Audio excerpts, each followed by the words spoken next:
అజ్జీవన్ GDK leavening Klein కార్మికుల కనీస సౌకర్యాలు ఎలా ఉన్నాయని, గనిపై ఉన్న రెడ్ షెడ్ భోజనం చేస్తున్న ప్రదేశాలను కార్మికులతో కలిసి రాష్ట్ర అధ్యక్షులు తుమ్మల రాజారెడ్డి వారి సమస్యలను అడిగి తెలుసుకోవడం జరిగింది. ఈ సందర్భంగా కార్మికులు మాట్లాడారు.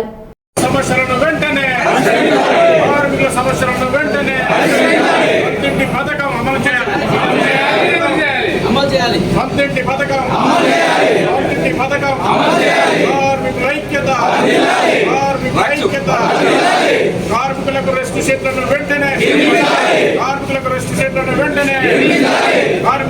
షెడ్లను వెంటనే ర్యాకులు వెంటనే అందించాలి. కార్మికులందరికీ ర్యాకులు వెంటనే, సామాన్లు భద్రపరచుకోవడానికి ర్యాకులు వెంటనే, కార్మికుల ఐక్యత, ర్యాకులు వెంటనే, కార్మికుల వస్తువులు భద్రపరచుకోవడానికి ర్యాకులు వెంటనే, నాణ్యమైన బూట్లు డ్రెస్సులు వెంటనే ఇవ్వాలి, డ్రెస్సులు వెంటనే, నాణ్యమైన బాటా బూట్లు, కార్మికుల రక్షణ, లాభాల వాటా,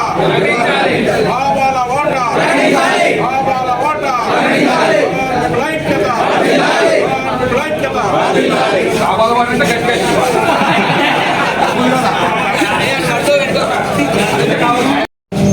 సింగరేణిలో అన్ని బాయిలు తిరుగుతున్నట్టే సింగరేణి కాల్స్ ఎంప్లాయీస్ యూనియన్ సిఐటియు ఇప్పటికే నివాస ప్రాంతాలన్నీ చుట్టుముట్టి అక్కడున్న సమస్యలన్నీ యాజమాన్యం దృష్టికి తీసుకెళ్ళి, అది రోడ్లు కావచ్చు, కంపెనీకి సంబంధించిన క్వార్టర్లు కావచ్చు, మంచిల విషయం కావచ్చు, కరెంటు విషయం కావచ్చు, మోరీల విషయం కావచ్చు, ఇవాళ అన్ని దృష్టికి తీసుకొచ్చినాం.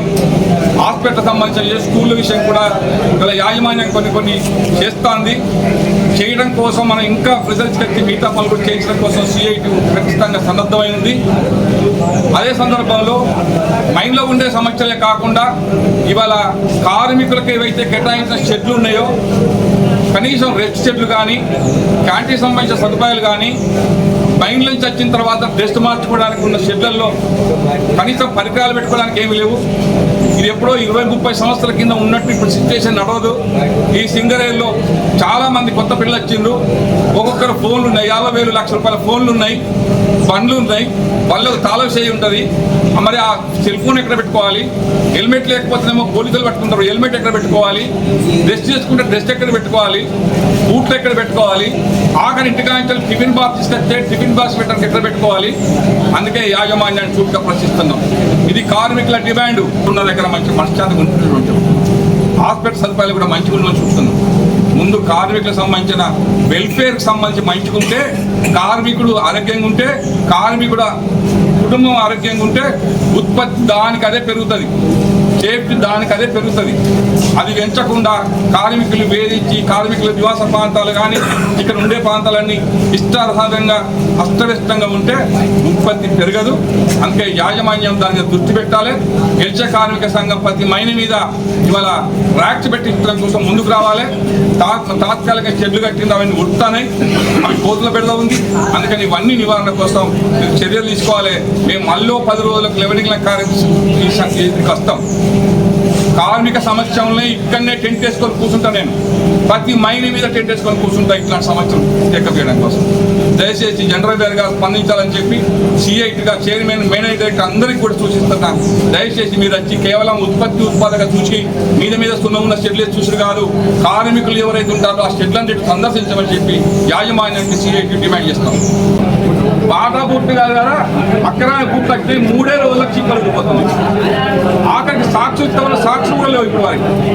ఇప్పటికి యూనిఫామ్ సంబంధించి కోల్ ఇండియాలో ఒప్పందం అయింది. 12,000 రూపాయలు ప్రతి కార్మిక సంవత్సరానికి ఇవ్వాలన్నారు. పోనీ ఆ డ్రెస్లో 12,000 పక్క పెట్టి ఈ డ్రెస్లో ఇస్తలేదు, వాషింగ్ అలవెన్స్ ఇవ్వరు. మరి కార్మికుల మీద జులుం మీకెక్కడ అంటున్నా నేను. సేఫ్టీ పరికరాలు అందించలేని వాళ్ళు మీరు సేఫ్టీ గురించి మాట్లాడారు. రైట్ ఎక్కడ ఉంటుంది? మీరు ఇచ్చే బూట్లు ఎదురు అవుతున్నాయి. ఇవాళ చూడండి, నిన్నగాక మొన్న ఇచ్చిన బూట్లు ఒకటి దొడ్డు ఉంటుంది, ఒకటి సన్న ఉంటుంది. మేమైనా బోధకాలు వాళ్ళు అంటున్నా నేను. ఆ కాళ్ళు ఎత్తువంపులు ఉన్నాయి ఆ కార్మికులకి. దయచేసి ఇది కూడా సేఫ్టీ జీఎం గారు అన్ని మైళ్ళ మీద తిరగండి. బూట్ల నాణ్యత చూడండి, సాక్స్లు ఎందుకు ఇచ్చారో చూడండి, డ్రెస్సులు ఎందుకు ఇచ్చలేదో చూడండి. ఇది కూడా మీ డ్యూటీగానే భావించి బాయిల మీద సందర్శించాలని కూడా మరొక డిమాండ్ యాజమాన్యం ముందుస్తాము.